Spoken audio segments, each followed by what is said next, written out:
it's more of a creature feature than the first one, Abominable Snowman was. But no, this is not even kind of the story of Medusa or the Gorgon. This is the Grindhouse Podcast. We're coming to get you, Barbara.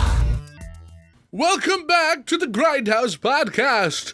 I am your host, Cheese Film, and today, on this episode of the Grindhouse Podcast, we will be talking about the classic Hammer horror film known only as The Gorgon. That's right.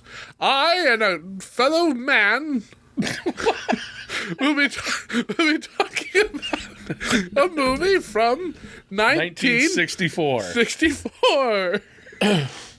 What was it called again? It's called The Gorgon.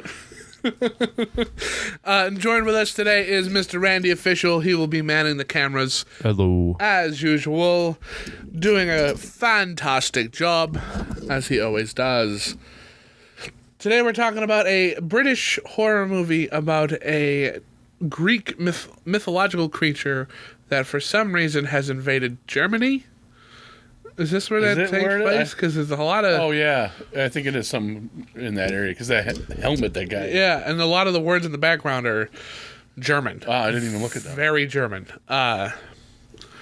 We're talking about a movie I didn't even know existed until I got this box set. So you said we're going to do The Gorgon. I'm like, oh, never heard of that one. Well, I know what that's about.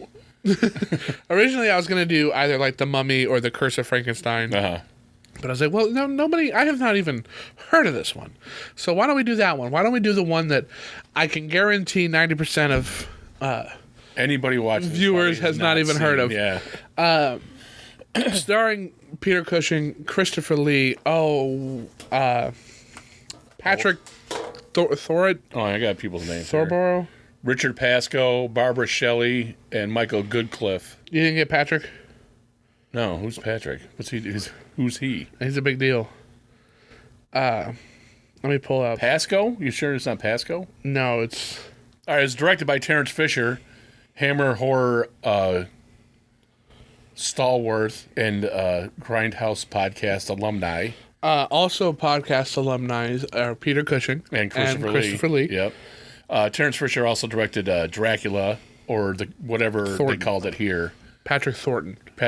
Who does he play? He's their police chief, general inspector dude there. And Hound of the Baskervilles. Oh, no, okay. Yeah, that's why I probably like this one so much. Oh, really? I like this one. I like the concept of this one a lot. I think the idea is pretty good. Screenplay by John Gilling and Anthony Nelson, who had also written Dracula for Hammer. By a story by J. Llewellyn Devine. So this movie came out... Christopher Lee's name is Carl Meister. Carl with a K, so yeah, it's German. Meister with a Meister. Right, he's the Meisterbrow. This movie came out, I think, a year after The House That Dripped Blood, or a year before The House That Dripped Blood. Okay. Which we covered on this, which had John Pertwee in it, which I had brought up, played the third Doctor. Right, in Doctor Who. Peter Cushing played Doctor Who in 2 movies. This one's got Patrick Thornton, who played the second Doctor, which is why I brought it up. That's why you brought it, okay. So, and we did John Hurt and Matt Smith. Yep. We've been covering a lot of Doctors. We individually watched Lair of the White Worm, which had Peter Capaldi in it. It's just kind of fun. Yeah, I think that's cool to do that. Or like I do it with James Bond a lot. Like, oh, he was a Bond villain, or stuff like that. It's superhero movies now, too. Timothy Dalton was in Doctor Who, too. Was he? Yeah, Radis Radigan. He's a bad guy. Oh, and we did The Hobbit. Radagast the Brown is played by Sylvester McCoy. There you go, Sylvester McCoy. Household name. Fourth Doctor. Yeah. Sixth Doctor. I think I have that card. You probably do. I literally do. And I didn't know this, but Alfred in, I think, Gotham is played by... the CW show or whatever? Yeah. John Pertwee's son. Okay. Which I thought was pretty neat. I didn't know he had a son. And then I saw him and I was like, how did I not know that wasn't... They look just alike. like identical. But no, the Gorgon is a strange movie about a lineage going to this castle, and one by one they succumb to the Gorgon. It is a Gorgon. Yeah. It is the Medusa. It's one of the sisters of Medusa. They call it Megara, which is not one of the three sisters. Their names were Erinys, Fury. Oh no, that's not it. Oh, I didn't write their names down. It didn't, for whatever reason, it didn't go on here. No, Megara is jealous in ancient myth and is one of the Furies, not a Gorgon. Oh, okay. Why they did that, I don't know. Why they didn't just use Medusa, I don't know. Because Medusa gets killed by Perseus. This Not isn't the lore real Gorgon accurate. either. What'd you say? Not lore accurate then. Right, they couldn't use him. But they could have, because this is a were Medusa. This isn't even a... Well, it's not a were-Medusa because it takes over... her spirit. Right, so not like... Did that movie possesses her if she at leaves, the full moon. She's not going to... At the full moon, yeah. Like it's literally... Like, it's not... what is it? Lycanthropy, whatever it is. But it's... Lycanthrope. It's... On the full moon, she turns into this thing. And that's why I liked it so much, is that it straight up, it doesn't make any sense at all why this is happening, other than it just is happening. Yeah, right, because it's not like it's near Greece. At all. It's very far away. Right. It just so happens to be attached to this girl. They don't ever say why that place is cursed by... If they did, I missed it. I don't remember. And it isn't even that place, it's the girl. Well, she gets possessed, but it had been going on for centuries. Well, the way they sounded it felt like after a while they kind of got it under control with her. Well, he did. Peter Cushing did get it under control with her.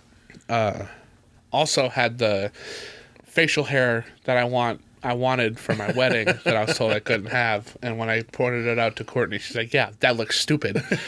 It does.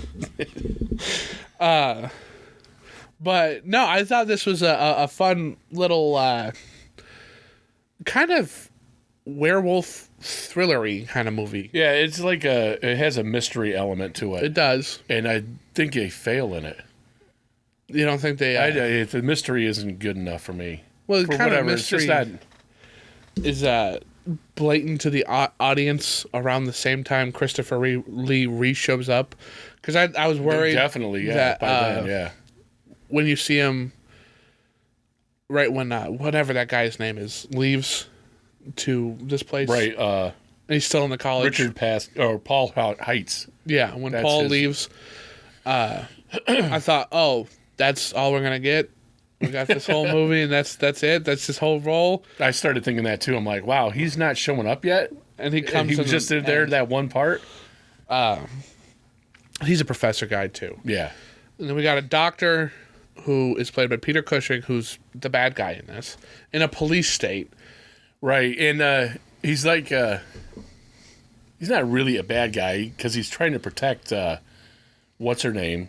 Because he likes her. Carla, but he's covering up all crimes and all that stuff, yeah. And then is going to kill him for her and stuff like that. Like, he went to that castle at the very end to kill Paul. And his henchman was almost killed him, too. Yeah, like, he's not a good guy. Right.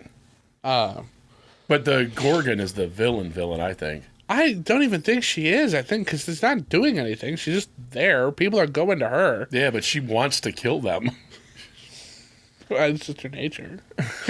Not very good effects on the Gorgon, I didn't think. Barbara Shelley, who plays Carla, the main squeeze in it, she wanted to play the Gorgon. She doesn't play the Gorgon. She wanted to have a wig with garter snakes in it. Like live snakes? Snakes, yeah. And Terence Fisher was like, Terence Fisher's like, it cost too much. And then when he saw the real effects, he's like, we should have went with your idea. Yeah, they really because it doesn't look good. It's bad. Yeah. Why would they even do that? Yeah. It's kind of bad. And I was like, okay, when they're showing her in shadow, like the first time you see her is really cool. Yeah. But then when she's at the reflection, I'm like, that's good because it's not going to be like Clash of the Titans or the new Should've Clash been. of the Titans by any stretch. Right. But, she's going to have snakes in her hair. And the obscured ones work a lot better. When you see it full on, it's just ridiculous. It's just kind of like... Yeah. And like the tongues are... It looks like somebody put rubber snakes in her hair. Like, Yeah, it looks like we you did got a it. picture of like Yeah. it's just not That's very not good. cool. Like it's good in still images, but That when you lady- see it moving... Put that back up there, Randy. Hard. That's the big climax where he's talking about there's a sword fight. And then that woman almost got her head cut off. In real life? Yeah, she didn't get out of the way in time, and a production assistant came and grabbed her. Oh, wow. Yeah, and she almost got decapitated. Why did they have a real sword? I don't know. Is this what it actually looks Because it was probably Christopher Lee's from Home. Yeah, look at that's terrible. Yeah. So that is the decapitated head. And That's then the awesome. skin peels away to show the other lady, Right. which also looks really bad. But that's the kind of stuff you expect from these, and that's what makes it good. That's the good. That's the so bad it's good. But Everybody does a good job acting in it, though. yeah, I just it's thought the story was another weak. kind of wordy movie too. Yeah, There's a lot definitely. of dialogue going on, but the creature in this, unlike the Abominable Snowman, it shows up a lot more and is kind of a looming presence throughout the whole thing. right. There isn't a is it real, is it not real? There is a It's real, and it turns people to stone. well, and there's are the authorities here to help me or hurt me? Right. Kind of Yeah. thing. Who's my ally? Because there's a lot of Subterfuge. or personal gain Yeah. going on behind the scenes. Like nobody wants to work with each other. Right. I also kind of really enjoyed the who's going to be our main character of this. Yeah. Because like the first 5 minutes we have one guy Yeah. who dies, and then his dad shows up, and I'm like, okay, he's going to be the guy because Right, he's that's who we're investigating gonna his son's follow. death. But then 10, He 15 dies. minutes after that, he dies, and then his other son shows up to finish out the mystery of what's going on. Why did it take so long to turn to stone? Yeah. Really. Because I guess Peter Cushing... Well, I think they look away. Theater. Well, but like Peter Cushing looks at her, and They kill him? falls down. Yeah, he dies. in Oh this. wow. He dies in a lot of stuff. He dies in He's Star not- Wars. It's not. Ooh. He Who's Isn't in a Star friend. Wars? Grand Moff Tarkin. Oh. The first Star Wars. Do you want us ever. to attack a military target? Then name the system the bad guy. That's one of my favorite lines in that movie. That's a good one. A different target, a more military target. You don't know? You don't know Grand Moff Tarkin? Evacuate Can't- in our moment of triumph. Cannot say I do. So you know Underestimate Darth their Vader? chances. You know the Emperor? Yeah. And the other white old guy? And he's like, stop. Is it Vader that guy? released him. Yeah. Yeah. Oh, word. I know that guy. I'm a big He fan. looks I'm like- a big fan of that guy. He looks like the guy in Abominable Snowman. Yeah. Yeah. I'm He a big does, I watched two movies with that guy. in it. Peter Cushing was born a 90-year-old man. Rest in peace, him, because he lived a long life. Yeah. And He had a very good career, too. was it colon cancer that ended up getting him? I don't remember. Something like that. Terrible. He was old. Very good friend with Christopher Lee. And Christopher Lee, I think, only was in Star Wars because Cushing was in Star Wars. Well, that's awesome. I don't think it took much convincing anyway, but Right. he was like, well, He's my buddy did perfect it. for it, too, because originally, like, Alec Guinness and Peter Cushing are in that to give it a little bit of weight. Yeah. And they were in these movies. Yeah. You know what I mean? So that's the cool that Christopher Lee ended I up would doing. like to see, did Alec Guinness ever do a horror movie? I don't know. Because I'd like to see him in. I know he did like Lawrence of Arabia and like those other. Did Pillars Bridge on of the River Cinema? Kwai. Yeah. But I would like to see him in something like this. So would I. Because they say Ian McDiarmid was in Hammer Horror too, but I haven't found anything he's been in. Is that all of them? No, there's just 20 of them though. Okay. There's a box set of 20 Hammer movies. Wow. And Donald Sutherland is in some of them. Oh, really? Yeah, it's really cool. Donald Sutherland was great. And I don't know if you've gotten a shot of this little booklet here, Randy. I'll pull it up. Yeah, you'll have to get a little closer. Because this is the insert, and each one of these movies has like the artwork for it, and I think that's really cool. Like they're all because they have such through it. Colorful.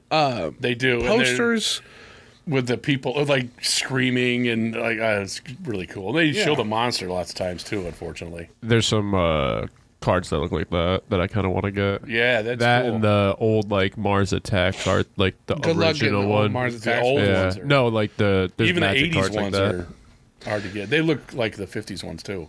He's talking about Magic cards, I think, because he plays Magic. Yeah. But this box set, really like, there's cool. nothing. I don't hate this box set. Just with the big H, and I got all the things in it. But like, these are so cool that like I want to see these. I've got another one upstairs because this has a weird selection. Let me tell you, because it doesn't have what you Hammer think should it would sponsor have. us. Hammer's still around. I know. I didn't know that. They can send us this crap and we'll review it. So like Guaranteed. it has The Revenge of Frankenstein, which is the sequel to the Monster of Frankenstein, I think. The Curse of the Mummy's Tomb, These Are the Damned, The Two Faces of Dr. Jekyll, the old Dark House, The Gorgon, Crash on Demand, The Snorkel, The Maniac, Die, My Darling. Yeah, The Snorkel. Die, My Darling. That's a classic. Stop Me Before I Kill, Never Take Candy from a Stranger, which is something I do want to cover because the poster looks cool. Which is something I do want to do. Scream of Fear. Everybody does that once a year. Yeah. All night long. The Strangers of Bombay, The Terror of the Tongs, which we will never do. The Pirate of Blood River, The Sword of Sherwood Forest, which is a Robin Hood movie. Yeah. Oh, Robin Hood? Yeah. I thought, Sherwood Forest. I don't know why I was thinking of King Arthur. Oh, that'd be cool too. They didn't do one of those. The Creatures of the World Forgotten, Yesterday's Enemy, and the Camp of Blood Island. But like this cover, I mean, there's nothing wrong with this. This is cool box art. But then you pull it out. It's got this "We Dare You to Watch." Oh, that's cool way better.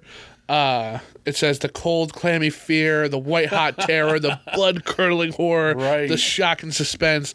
And it's like this is like they really have awesome artwork. Yeah. And they have to sell it up front too, because I swear to God, none of these movies are blood curdling, terrifying at all. I like them. I do too. But I have never been scared. I think I like gothic horror a lot. I like it too. I like period stuff. Yeah, and like I'm not like a not it's not like that. But like it's campy. It's fun. Yeah. It feels like westerns or Halloween-y kind of stuff. Yeah. Like they're just not taking themselves they take themselves seriously in an unserious way. Right, they like wink it to the audience a lot of times. Yeah, it seems like it and it feels like I'm watching like a play. Like that's Peter Cushing. It's my friend. I'm watching him his next thing. Very cool. I just never like they don't feel like they're full of themselves. So I think you don't get a feel that they're full of themselves. Hammer should be its own genre. In a sense, I think they kind of wanted to be. They do their own thing, and it's that they're horror movies, but they're a specific like slashers. Yeah, are a genre. I think Hammer is its own genre. I like the term hammerscope. I think that's awesome. That's great. And the fact that that's something I learned from the Abominable Snowman is something they reference themselves as. I'll run with it, dude. That's so cool because like. You hear that all the time, like CinemaScope, Illusiono was another one. Like that's awesome, and that's a nod to people like us who would absolutely eat that up. Yeah, I love. Like I kind of want to get a sign that says Horrorscope on it or a Hammerscope on it. That'd be cool. That would be cool. But yeah, so this one isn't like it's not anything to write home about, the Gorgon, and that's kind of why I picked it. It's not Dracula. This doesn't have Dracula on it. This box set doesn't have Dracula on it for some reason. Probably because they could sell it on itself by itself. I've got another Hammer box set upstairs with movies that aren't these ones, and it's like Volume 1, and that does have some of the Dracula movies, but not the first one, The Horror of Dracula, which is the first Hammer Dracula one. Because instead of I like it, but I hate it because you don't know which one's which. Yeah. It's not Dracula, Return of Dracula, Son of Dracula. Like, it's the Horrors of Dracula, Dracula and the Seven Brides, Dracula and the Golden Circle. Like, it's like, well, what's one's which? And like when we did the Dracula special, the one I watched kind of was a redo of the first one, just in the modern day. Like, it was basically a remake of their own Dracula movie. That's cool. But it's just, you can't ever tell. Like, they don't do numbers. They just do another one with a wild name. They give a lot of gravitas to their titles, which is not something you see every day. No, and they do it with the posters too.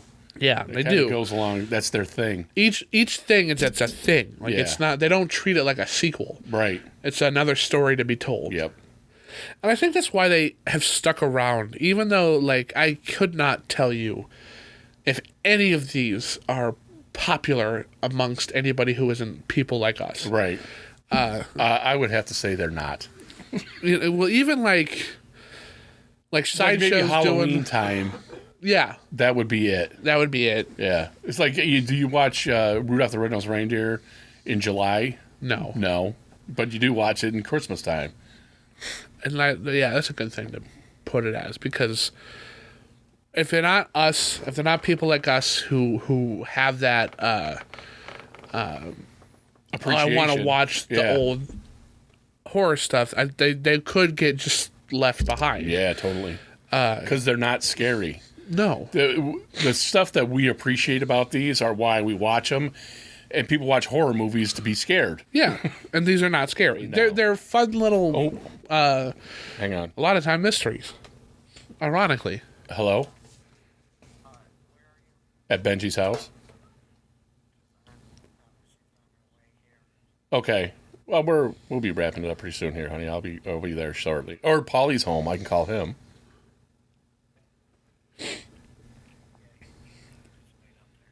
Okay.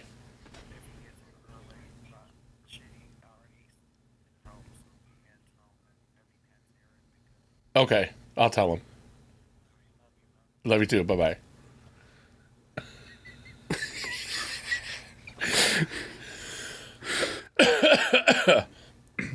Can you cut for a second? Because I do got to call Polly.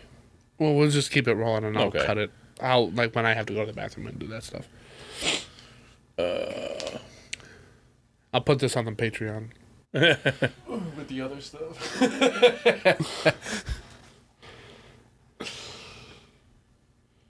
You can do your faces.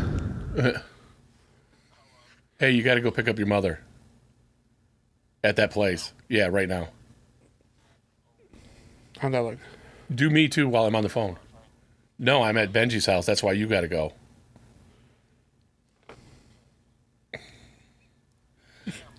No, it's at the house. I'll send you the address. It's out by her school though. All right, I'm gonna give you the address. Huh? I forgot it's Saturday. Oh, okay. All right, I'm gonna send you the address now. Alrighty, bye-bye.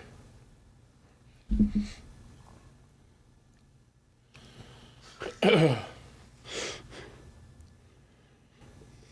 expect that. You should make you gray. Yeah, I was going to. Yeah. I got turned to stone. That's cool. You're dead and buried. And bricked. Hello.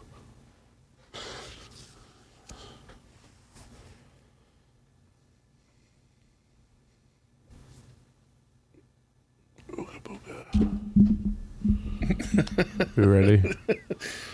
Yeah. Because Hammer itself isn't trying to be blockbustery kind of people. Yeah, right. They just crank them out. I would say like they're the predecessors of like A24 or something like that. They just kind of get a person, direct a movie, throw their stock actors in it, and just Yep. You know what you're getting every time, basically. I do think these are great midnight. Yeah, definitely. Definitely. What do they call those? The midnight something. There's a... Man, what do they call those? Talk about what you like about this movie while I find out what that was. Mostly what I liked about it was the acting, because I think the story's really thin. And like I said before, the way they show the monster is, at first, it works good because it doesn't look good. and it's obscured, and like the first time you see it when it kills the guy's dad, it's almost like a jump scare, and it's way back to you like, what the hell was that? And then the guy turns to stone slowly enough to write a letter, a three-page letter, and have it sent. But they kind of go over the same thing over and over again with the son, and like the first son, the dad, and then the second son, and he gets partially petrified and has to spend time in the hospital with Peter Cushing, who I'm surprised didn't just kill him. I am too, especially if he doesn't want him alive. Right. I think they're just called midnight movies. I think so too. But that's what these are. They're atmospheric movies. Like you put them on when totally you want. atmospheric. Because gothic horror isn't like demonic or slashery or anything like that. It's like more like dread. Yeah, or just like a feeling of like Overcast. Yeah, you know what I mean. Like there's a lot of castle. There's a lot of cobwebs. The moon shots that they kept showing, I thought they were great. One of them was terrible. I don't know if you saw it, but I remember a terrible one. The clouds were coming through, and like it was all grainy, and like you couldn't even tell it was the moon. It was horrible. I was like, "Oh my god!" I don't remember that one. I do remember thinking they looked cool. They're very Halloweeny. Later on, it was nice. I I agree with you there, but like that first time they pulled the clouds back, it was like 420 resolution or something. Like it was rough.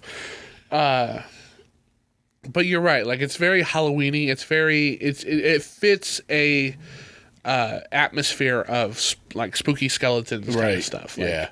You know, in a because like the Universal stuff is your stereotypical horror things, where this one does feel like this is your like Halloween time stuff. Right. And I'm kind of surprised that they don't capitalize on stuff like that, especially with, I mean, they're not, this isn't Universal stuff, but like Universal has that Horror Nights things. This stuff feels like it could fit that way more. They got like a Terrifier thing now there, so like, you know, the Terrifier Universal? clown, and the Halloween Horror Nights, and like that's not a horror movie. That's like a gore fest. Yeah, really. You know. Yeah. I think Ron Howard might be in one of these movies too. Now that I think of it, because his brother's in Terrifier 3. Oh, is he? And I think well, I don't know if this is that Ron Howard, but one of these said Ronald Howard on it, and this would be before Happy Days. Well, if it was Ron Howard, it would be in between the Andy Griffith Show and Happy Days. The Curse of the Mummy's Tomb from 1964. Yeah, he'd be a kid. Has like a young... Terrence Morgan, Ronald Howard, Fred Clark, and Jenna Rowland in it. I don't know. It might not be that Ron Howard. I don't think it is. But I think it's probably an English guy. Probably is. Where did his brother just show up in one of our movies that we were talking about? Ron Howard's brother was in it. Rock and Roll High School? No, as a kid. He was a kid. Are you thinking of the Corbinite Maneuver? Yes. And I watched that. That's Ron Howard's brother in there. That's a good episode. It used to be my favorite. Oh, yeah? Yeah. Just got done watching The Menagerie, too. The Menagerie's damn good, too. Pilot over. You gonna start watching MASH next? Star Trek is really good. MASH is the greatest show on television ever. I don't know about that. I do. It is the greatest show on television ever. 2, Star Trek's damn good. Star Trek is awesome. I was so afraid to get into it. I was like, this is going to be so bad and boring and all. No, because they're like, Star Trek. What do you mean? Well, because everybody always said Star Wars is the fantasy, Star Trek is a science fiction. Yeah. You know? That's and it is. That's how it works. But it's and so you like good. that. It's like nothing like Star Wars. No, but you like science fiction. I don't know. I thought But it it's was. I science thought it was fiction from the inevitable, 60s. bro. You know, It was. I am inevitable. Literally, it was. you were it's fighting it. way You were better the than only I one fighting it. thought it was gonna be. Well, because like. Because I think I could probably like. It's probably there's good stories. In Oh, it, they're of course, great, of course. dude. Because I think it's. I mean, 14 seasons. Like, yeah. What, Star Trek? Yeah. The original Star Trek's only Oh. 3. Well, whatever. Well, the Next Generation is. Yeah, it's like more than 5 that. years or something. Yeah. yeah. Well, either way. But like, I would it's put good. it to like space Twilight Zone almost. Okay, Like yeah. where it's mainly story. Yeah, it's like each each one is a different episodic story. is Well, it's episodic, yeah. yeah. 'Cause that's but how it's these make sci-fi. TV. Yeah, it was. And what the heck was I just going to say? The Do you music think this- feels a Do you think little- this movie does justice to the Gorgon? No. Oh, the cartoon, the Star Trek cartoon was written by a lot of those. There were stories that they just didn't get to do, and written by those people, and it's pretty decent. It's And voiced of by a lot course, of the those people, special too. effects are better because it's all animated. Animated. Well, because like I've seen like the fight with the Gore, the lizard guy. Uh-huh. Like I've seen that. Like it's just like a guy in a suit. It's very Yeah. and like when you're a kid, and you're watching something that's like very much worse made than what I Used got to, yeah. spoiled as. But now that you can, accept it at what it is, and you watch it for what it is amazing. It's damn good. Like, very good. And it's character driven, and the characters are not terrible to watch. Yeah. Like they're great characters. I really because I liked because going out to school, Next Generation would be on TV at 6:00 in the morning, and we'd watch it. Mm-hmm. And I was like, oh, Picard's really cool. I like Riker. He's really cool. This guy was from In Living Color, not In Living Color, Reading Rainbow. I Rainbow. really love him. This one's obviously the better one. And then I watched this. I'm like, man, Spock is cool. Yeah. I really like Spock. Yeah. Kirk is awesome. I really like Kirk. Bones might be one of my favorite characters. I love him. He's so great. cool. But anyway, back to this. No, I don't think they do the story of the Gorgon justice at all because they do not do the story of the Gorgon at all. At all. No, it's not. I mean, her background is, Medusa's sister, blah, blah, blah, blah, blah. Right. Here she is. But this is not at all that. It's more of a creature feature than the first one, Abominable Snowman was. Uh-huh. But, no, this is not even kind of the story of Medusa or the Gorgons or anything like that. No. It's the story of that family that owns that place that is haunted by the Gorgon. Yeah. And again, this is why I said it was a were-gorgon, kind of like a werewolf movie, because, like, there's nothing... That's something else. Like, the time doesn't... this takes place over 6-9 months. Yeah. Because there's only one full moon a month. There's a lot of full And it moons keeps going happening. on, Yeah. And he like when it passes out of fright in the hospital for 5 days. Yeah. Well, he gets partially petrified. Yeah. That's why his hair turns white. It's cement, I guess. I don't know. Why Stone. why does it take so long? Because For the story. It has to happen that way or everybody's dead. yeah. It's just you could have had more of your side actors who Yeah. aren't doing anything. Right. Get killed. Yeah. Yeah. And I think it would have affected the story in a more positive manner if you did it that way than just 4 people over a Right. long period of time Yeah. get turned to stone. Because it's just, I don't know. I mean, a lot of legwork can be done by the viewer. Like if we were talking about this, I could be like, well, it's because her spirit was possessing this girl, so her power wasn't at 100%. So the progress right. takes so long. If you got to do that much, man. Then it's not working. Right. And I like doing that. I really do like over explaining Yeah. things and world building in my own way. And kind of like, well, the artist was doing this is what they really meant, kind of like picking up on the details. But like, it doesn't feel like they wanted that to happen. They just, No, I don't think so. like there wasn't that thought put into it. Yeah.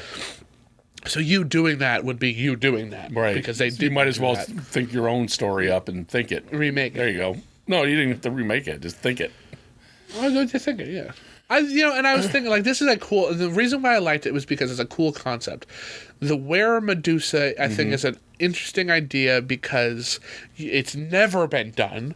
And it hasn't really been done since. Nope. Like, there isn't, like, it was a full moon. And then when they do that, they're playing on the werewolf thing, and they're more doggish and stuff like that.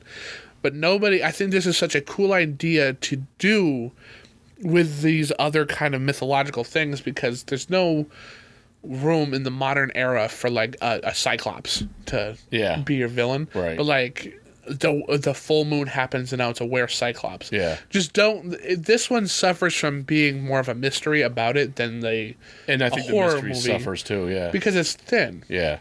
We know that it's her who's being possessed. It's the only girl character. And we get there's a whole lot of back and forth with like a weird love triangle, and then Christopher Lee shows up. Yeah. At the end of the movie, kind of. Not being the character he was a minute ago, because he's like just a nerdy. What are those college professor? There's a word I'm looking for that I can't think of. Uppity kind of dude. Yeah. He breaks into hospitals, steals things, fends off the police, makes a daring escape, chops the head off. He's the one who ends up doing it. He's the one that kills it. Yeah. Kind of. Fist and cuffs professor here, right? Which is exactly what the Christopher Lee role usually is in these kind of things. He's not always the bumbling kind of victim that he was in Hound of the Baskervilles. Right. He and his real life, that's what he was. Like, you wouldn't think of him as an assassin when you see him and stuff. Very, you know what I mean? very good assassin. Randy, you know the story of Christopher Lee? No. Well, I know we've talked about it on this podcast, but I will always talk about it every opportunity I have. Cool. He was a big scholar, went to war in World War II. He was a decorated war hero. Yeah. Got out of the war, and then hunt down the Nazis who escaped the Nuremberg trials. Dang. He's in... That was after acting? This is before acting. Yeah. Oh. He got into acting because, and these are his words, why not? I'm not doing anything else right now. Why not? The album Band on the Run by Wings? Yeah. He's on that album. He's on the cover of it. He's not playing music. He has multiple death metal records. He does Christmas albums that are death metal, and he death metals it up with Jingle Hell is what it's called. That's great. He is a direct descendant of Charlemagne and has a whole rock opera album about that too. And a lot of that whole stabbing people Nazi stuff came out when he was doing Lord of the Rings. And this is this guy? Yeah. No, that's Peter Cushing. That's Grand Moff Tarkin and the second Doctor behind him. He's Count Dooku. I think there's a picture of him. Okay. Yeah, him. Yeah. So at the beginning of The Two Towers, Sauron gets stabbed in the back by Wormtongue, and Peter Jackson was like, "No, you gotta go and fall," or no, he's just supposed to go right. And Christopher Lee went. It's like, why are you doing it that way? And he's like, well, Peter, when you get stabbed in the back, it's not a it's you take a deep breath in because you're surprised, you're not expecting it. And he's like, Chris, you're talking about this like you know what you're talking about. And then he regales the story about what he was doing right before he got into this, which is crazy. Also, the whole falling off of the thing they had to write in because he didn't do it the way it would have been done. Right. So they had it that way. Great movies. Yeah, those are awesome good too. movies. I think if you were going to remake this movie, though, it could be done good. Yes. If it was like Sleepy Hollow. I agree with that. And if you killed off main characters the way and raised the tension. Yeah. And nobody's safe because it just takes one look. Yeah. One look and you're and that's done. because the Greeks didn't mess around. I have like everybody else in all the other mythologies. It's so funny because like Loki's like, I'll turn into a fly and I'll mess with these dwarves who are making a hammer. Yeah. No, the Zeus was like, nah. Now you're a monster, and anybody who looks at you is, our God did that too. I don't remember her name. Zeus's wife turned her in that stuff because Zeus had arred her, and she got jealous. That used to be a crime, is being a victim of that. So she was mad and turned her into, now any man that looks at you will turn to stone. Yeah, because she was so beautiful. And a lot of those Greek stories have really evolved into our own stories too.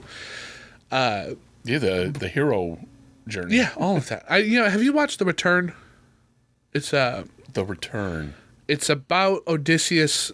He made it back to Ithaca, and it's the story about him. Why do I know that? No, I didn't watch it. I think it came out in 2024, and Ray Fiennes plays Odysseus. He's good. And he's really good. And it's about the suitors who are like, you got to pick one of us. Time's running out, and he does the trial too to regain, the honor of being able to remarry his wife because Odysseus isn't the same man he was. Oh yeah, right. Which is awesome story. But it's like an almost 2-hour movie about just that part of that story, and it's great. It's really good. The Return. Do you know how old the Odyssey is? Yeah. Over 2,000 years old. And Christopher Nolan's remaking it, or not remaking it, he's making it. Yeah, that'd be cool. And I'm very excited for it. There's some footage out there already. I think it comes out next year. It supposedly is going to. Yeah, we saw a trailer for it at Superman. Yes, we did. That's where I seen that. Yeah. And I love that story. But, like, that story is timeless. It literally... A lot of movies and stories you read and see today are descendants from these old Greek legends, including the Gorgon. Right. I just kind of wish that, it wasn't as bad as it was. Yeah. Because it does have... That's the thing about these Hammer movies is a lot... The bad ones have potential to be great. The ideas are so good. Yeah. They just, probably got the B team on it. They were making these to make these. Yeah, They weren't trying to They weren't trying to be the next big thing. These were drive-in movies. They weren't trying to be Paramount. They were being themselves, and that was it. They really they did corner like the drive-in. Yeah, totally. That's where they really shined. Yeah. Because drive-ins were all double features too, so you're always going to have a B feature. And these were B movies. Mm-hmm. B movies made to be B movies, right? And that's probably without why being schlock. They're not grindhouse movies, ironically. But yeah, so I do like the concept and premise of this. Again, this is another one that I think could be remade and remade great. Yeah, especially in now's era where like we've got a lot of that, like the Wolfman just got remade and it didn't do well. I haven't seen it yet, and I'm going to because I think werewolf stuff's kind of cool right now. Really gross looking werewolf in that. What's that? It's a gross looking werewolf. Gross. You saw it? I've seen him. Oh. It's.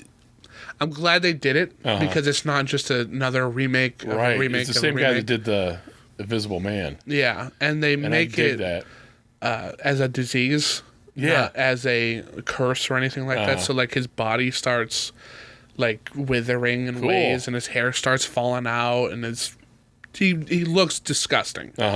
I do think I'd check it out. Yeah. I'm not a big werewolf person. I don't like those stories, but I think the whole concept of the transformation thing, if done right, is really good. And this one is completely unique. I've not seen anything like it. And that's what I like about like the Invisible Man. It was completely unique and plausible. Like with the suit? Tech guy in a suit, way more plausible than the Claude Rains one. Or Hollow where Man. You take a serum, Hollow Man was good though. Hollow Man has got a reemergence recently. People are rewatching that. Kevin Bacon's in that. Yeah, Kevin Bacon's. He does a good job too. Yeah. The Invisible Man is another concept that I don't like not being able to see. Like, it's just a camera panning. And like... Yeah, but that one they do... First of all, the transformation to be invisible is really good. Yeah. and back. That I like kind the of stuff. skin suit he wears. Yeah, and like that. Uncomfortable. It's very cool. It doesn't look as good as Claude Rains's the bandage and stuff. That looks awesome. Yeah. But like a lot of the stuff where they're moving it around, when you exactly what you talk about, the camera just pans. There's nobody there, and there's stuff moving. That did that pretty good. But he's a monster. He's a terrible person. He's a monster as a human being. He's the And monster then he gets, in the movie. to be a problem. Oh yeah, Jeez. big time. What's Thanos is in that too. Josh Brolin? Yeah, Yeah, he's and the other guy. Yeah, who's that woman? She does a great job in it too. All three of them, the three main people, do a fantastic job in it. I would like to see a lot of these kind of get some more love than just kind of getting passed over. Right.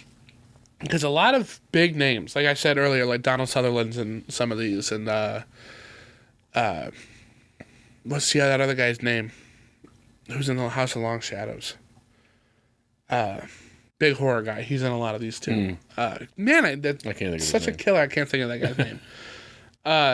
But like I just kind of would like to see a lot of these ideas come back into the modern eye. Yeah. Because they're cool ideas. I think they're really interesting. And and if you like did it, even if it was because this takes place, it looks like early 1900s, and you made it in the early 1900s, because like right now,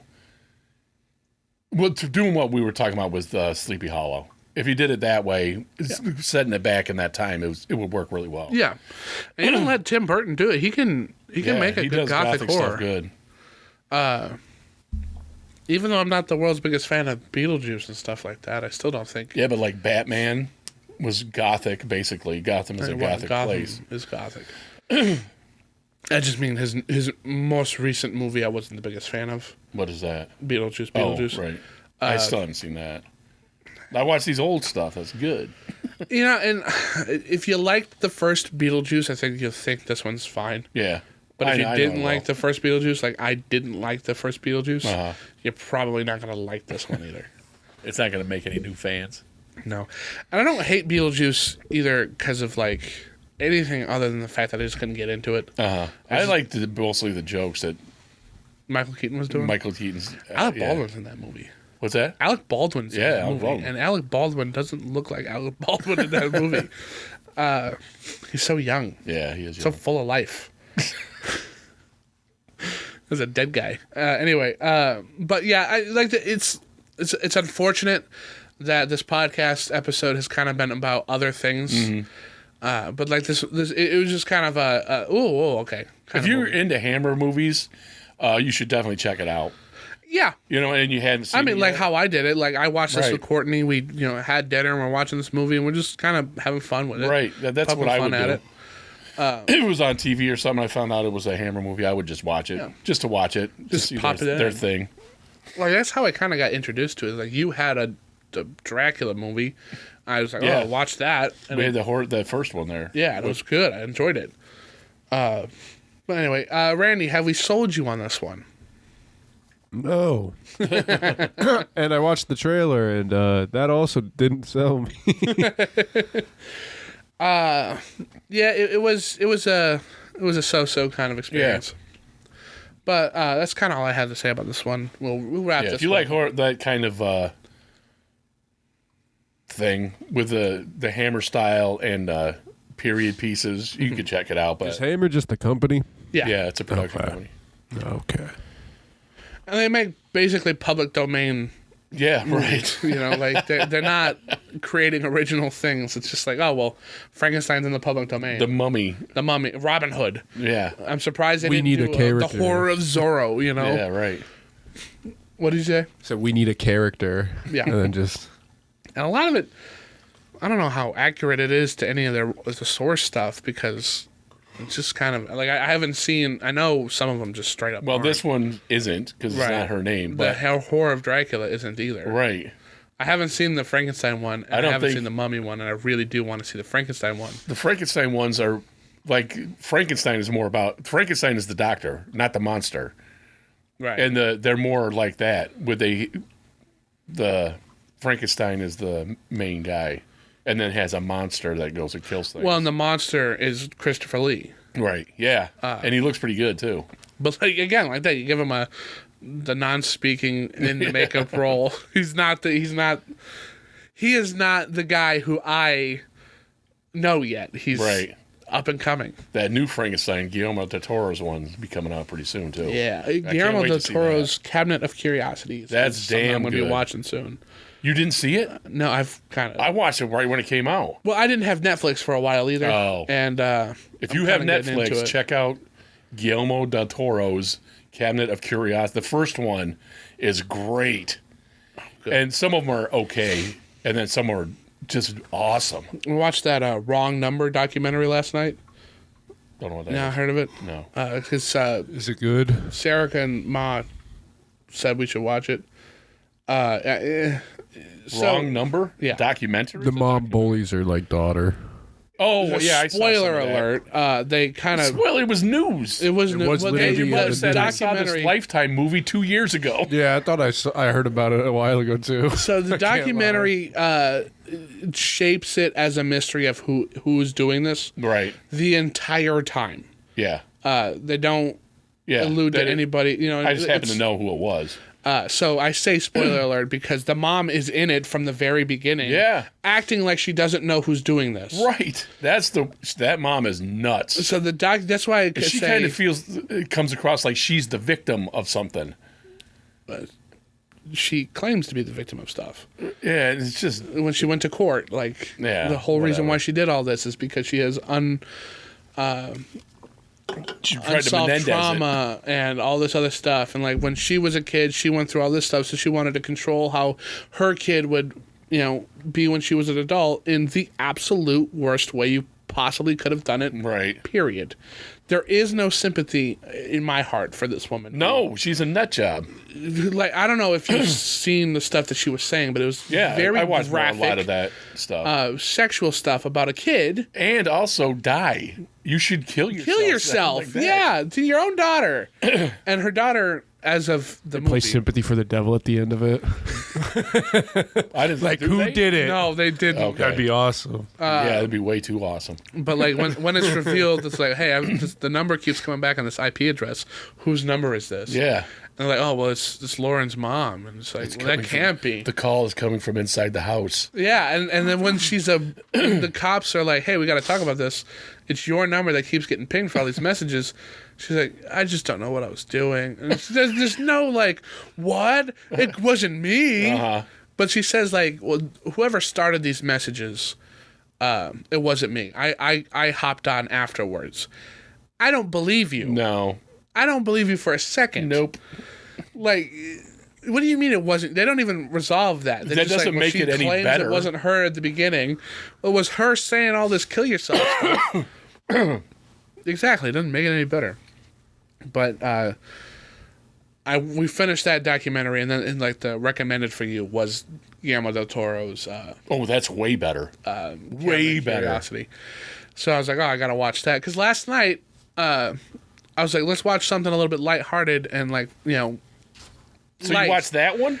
Okay, because I was like, she's like, okay, well, we could watch Midsummer. I was like, lighthearted, babe. Or we'll fire up Sinister. Not well lit. Lighthearted, babe.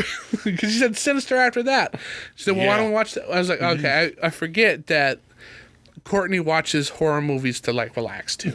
Well, sure. And not just horror movies like this. Horror movies like Sinister or The Black Phone or Midsummer and Hereditary. Like these are her comfort movies because she just loves them. She loves horror movies. Did you see Heretic?